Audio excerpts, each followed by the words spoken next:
जीवे मारण्याचा प्रयत्न, माझी एस्कॉर्टची गाडी माझ्याबरोबर होती आणि एक कॉन्स्टेबल म्हणजे गार्डसुद्धा होता. त्यांना फक्त मी माझ्या मित्राच्या घरात जेवत आहे, तुम्ही खाली जावा एवढं मी सांगितलं. ते गेल्या आणि त्यातला जो एक माणूस आहे तो माणूस 5 वाजल्यापासून मला अगोदर दोघंजण भेटूनही गेले. इकडे माझ्यावर त्यांनी प्री प्लॅन्ड, त्यांनी पूर्वनियोजित हा कट होता आणि जीवे मारण्याचा हा प्रयत्न होता.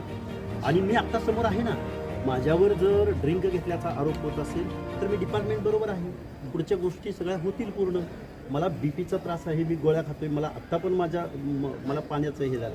पण मी आता तुमच्या समवेत आहे ना, माझ्यावर जे आरोप आहेत ते आरोप डिपार्टमेंट बघेल, टेस्ट होतील, मेडिकल तर चुकीचं बोलणार नाही. त्यामुळे मी या सगळ्या गोष्टीला मी कुठं पळून नाही गेलेलो, मी कुठं गायब नाही झालेलो, मी डिपार्टमेंट बरोबर आहे. मी कुठल्याही गोष्टीला तयार आहे, मी पोलीस डिपार्टमेंटपासून कुठेही पळून गेलेलो नाही. मी इथं आता तुमच्या समोर आहे. विवेकाचा आवाज, ओबीसींचा आवाज, शोषितांचा वंचितांचा आवाज जर माझ्यावर कुणी दारू पिल्याचा आरोप करून संपू पाहत असेल तर त्या गोष्टीला मी तयार आहे. गोठ्यात होता असा आरोप होतो तुमचा, गोठ्यामध्ये तुम्ही होता. गोठ्यामध्ये तसा काही इव्हिडन्स असेल तर द्यावा. तसं काही कुठल्या हॉटेलमध्ये पिलो, कुठल्या बारमध्ये गेलो किंवा कुठं गेलो याचा एक जर इव्हिडन्स असेल तर महाराष्ट्राच्या कॅनव्हासवरती, महाराष्ट्राच्या मीडियावरती, महाराष्ट्राच्या सार्वजनिक जीवनात हा लक्ष्मण हाके कधीच तुम्हाला दिसणार. घटनाक्रम सांगा. हो, घटनाक्रम सांगा. काय झालं? माझ्या घरापासून 500 ते 1000 मीटर अंतरावरती मी वॉकिंगला 5 वाजता गेलो होतो. त्यावेळी 2 इसम माझ्याशी बोलून गेले. त्याच इस्मानी मला पकडलं, त्याच इस्मानी परत काय बोललं तुम्हाला? त्यावेळी माझ्याशी नॉर्मल बोलले, गेवराईचं वगैरे असं बोलले. तो गेवराईचा माणूस आहे, तो माझ्याशी बोलला सुद्धा. आणि परत मी जिथून खाली निघतो त्या ठिकाणी 5 ते 6 4 व्हीलर आल्या आणि तिथून बाहेर पडत असताना मोटरसायकलवर मी होतो. माझे दोन्ही हात पकडले, मानगुटी पकडली आणि मला जीवे मारण्याचा हा प्रयत्न. तुम्ही मद्यप्राशन केलेलं नाही, दारू घेतलेली नाही असं मी आता पोलीस डिपार्टमेंट समवेत आहे, मी तुमच्या समोर आहे. मी कुठेही पळून जात नाहीये, मी कुठेही पळून जाण्याचा प्रयत्न केलेला नाही, मी आत्ताही पळून जाणार नाहीये. आणि मी जर ड्रिंक घेतला असेल तर 1 तासापूर्वीची गोष्ट आहे. दिसेल ना, माझ्या रक्तामध्ये दिसेल. अजून कुठं काय जे काही मेडिकल आहे मी आहे ना. मी त्यांनी 2 तपासण्याच्या मागणी केलेली आहेत. 2 तपासण्या मी स्वाधीन आहे तुमच्या. हाके साहेब ऐकून घ्या, त्यांनी एक ससूनची जी तपासणी आहे त्याचबरोबर एक खाजगी. मी आता तुमच्या समवेत आहे ना, मी पळून गेलोय का कुठं? त्यांनाही जीवे मारण्याची. ठीक आहे.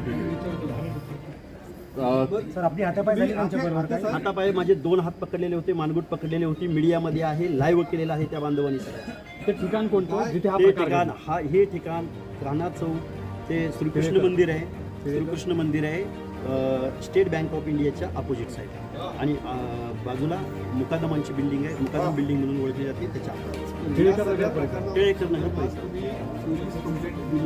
आता लिहितोय मी पोलीस कंप्लेंट. हाके साहेब, तुम्हाला पोलीस सुरक्षा आहे, वायपलेस दर्जाची सुरक्षा आहे, त्यावेळेस ती सुरक्षा कुठं होती? माझ्या बरोबरच होती. जोपर्यंत माझ्याबरोबर कॅनवाई गाडी होती, जोपर्यंत माझ्याबरोबर गार्ड होता, तोपर्यंत ही माणसं माझ्याशी बोलून गेली. पण ज्यावेळी मी फक्त माझं मित्राचं छोटं घर आहे, त्या घरात मी जेवण करतोय, मी जेवण केलं. जेवण करेपर्यंत तुम्ही बाहेर थांबा किंवा खाली जावा एवढंच मी सांगितलं. आणि परत मी मोटरसायकलवर बसून घटना सुरू साधारण 7 ते 8च्या दरम्यान. घटनास्थळ कुठं आहे? 7 ते 8च्या दरम्यान. घटनास्थळ कुठं? काना चौक. काना चौकाच्या टिळेकर नगर. पोलिसांना आम्ही कळवलं ज्यावेळी एवढा मोठा मॉब आला आणि त्यांनी घोषणा सुरू केल्या डायरेक्ट. आणि दोन्ही हात पकडले आणि माझ्याकडून ते वधवून घेत होते की दारू पिलास की नाही सांग, दारू पिलास की नाही सांग. जर ओबीसीचा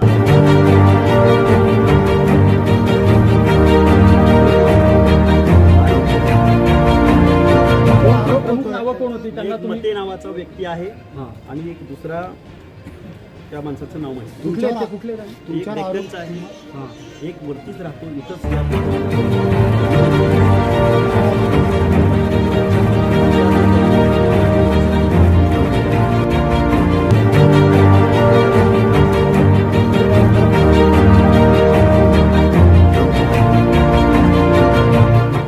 त्यामुळे मी जर कुठं थोडं घेऊन पेटत किंवा काही घेऊन गेलो असेल तर दिसेल त्या. आपला कॅनव्हास कुठं होता टायमाला? कॅनव्हास नव्हता माझ्याबरोबर, हे मी तुम्हाला अगोदरच सांगितलं. खाली तर असं तुम्ही खाली घराच्या जवळ असेल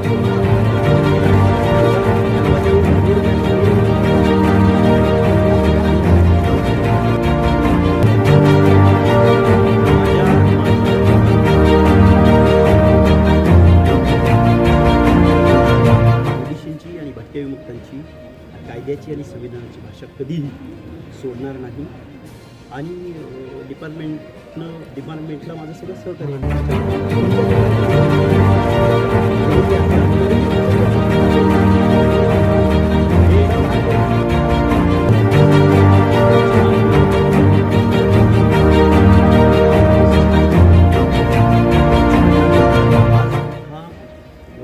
अचानक घडलेला प्रसंग मी माझ्या भागामध्ये किंवा पहिल्यांदा अशा प्रसंगाला मी पहिल्यांदा सांगतो. खरं तर जालना जिल्ह्यामध्ये या गोष्टी घडत होत्या.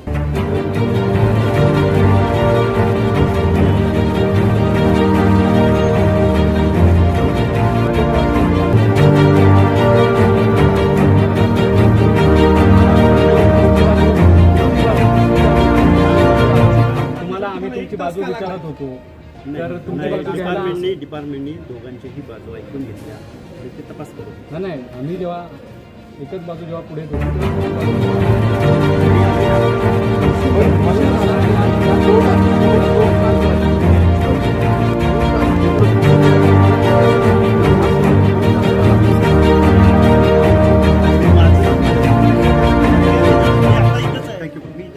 धन्यवाद. थँक्यू. गुन्हा दाखल झालाय का वगैरे सर काय झालंय जस्ट वेट, डीसीपी साहेब आपल्याला पूर्ण ब्रीफ करतील 5 मिनिटात.